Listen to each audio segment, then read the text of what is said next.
Picture this. You're sipping your morning coffee, planning your perfect little village layout, when suddenly your entire world starts moving. Not metaphorically, literally. Your crops are dying, your villagers are panicking, and the massive creature carrying your entire civilization just decided to take a detour through a toxic wasteland. Welcome to the Wandering Village, where city building meets survival in the most beautifully chaotic way possible. Developed by Stray Fawn Studio, the Wandering Village throws you into a post-apocalyptic world where humanity's last hope rests on the back of Onbu, a colossal wandering beast. This isn't your typical city builder where you can leisurely expand across endless plains. Every square meter matters when your entire world is literally on the move. The genius of the Wandering Village lies in its core concept. You're not just building on static ground. You're constructing a civilization on a living creature with its own needs, moods, and destinations. Onbu isn't some mindless mount you can steer at will. He's a character with personality, and sometimes he'll ignore your desperate attempts to guide him away from danger. The symbiotic relationship between your village and Onbu creates fascinating gameplay layers. You can feed him mushroom treats launched from trebuchets. Yes, really. Harvest his biological byproducts for fuel, or even collect his blood for medicine. It sounds grotesque, but the game presents these mechanics with such charm that you'll find yourself genuinely caring about this gentle giant's well-being. Building mechanics feel tight and responsive. Your villagers are surprisingly intelligent, rarely getting stuck in pathfinding loops that plague other builders. The UI strikes a perfect balance. Informative without overwhelming you with data. Resource chains flow logically, though newcomers might struggle initially with the interconnected systems. The constraint of limited space transforms every building decision into a strategic choice. Should you prioritize food production or research facilities? Can you spare room for decorative elements, or is survival more pressing? These questions become more urgent as Onbu trudges through different biomes, each demanding specific adaptations. Each biome shift feels like opening a new chapter. Desert regions demand water conservation and heat-resistant crops. Toxic zones require air purification systems and medical facilities. Lush plains offer abundant resources, but might lull you into complacency before the next challenge arrives. The game's art style deserves special mention.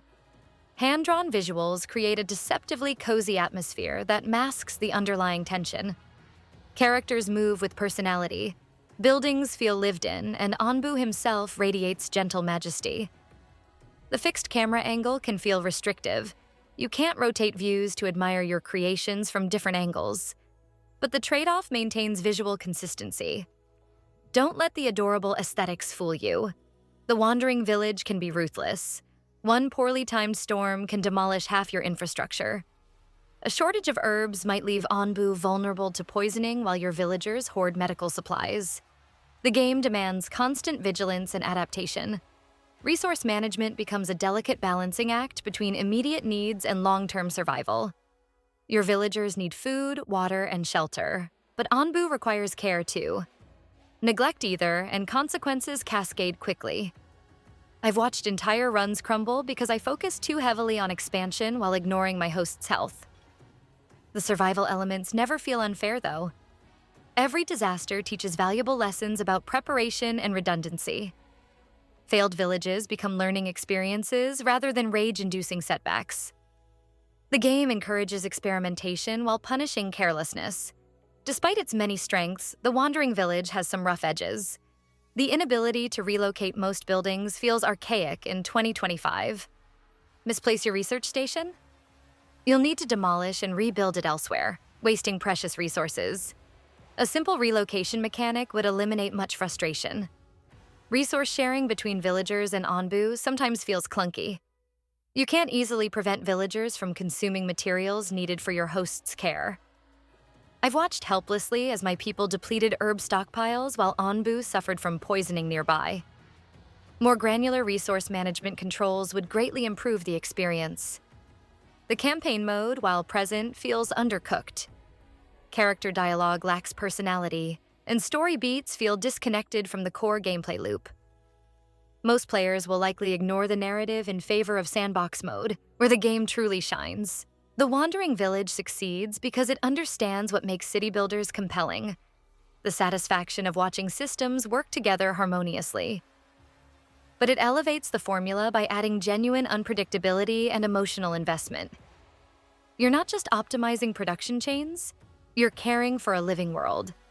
At $30, the game offers substantial value. A single playthrough can easily consume 30+ hours, with multiple difficulty settings and scenario variations encouraging replay. The dynamic nature of biome transitions ensures no two runs feel identical. Is it perfect? Quality of life improvements and deeper narrative elements would enhance the experience. But the Wandering Village carves out a unique niche in the crowded survival builder genre. It's a game that respects your intelligence while never forgetting to tug at your heartstrings. For strategy enthusiasts seeking something genuinely different, the Wandering Village delivers. Just don't expect to put it down easily once Onbu starts his journey. This is one ride you'll want to see through to the end.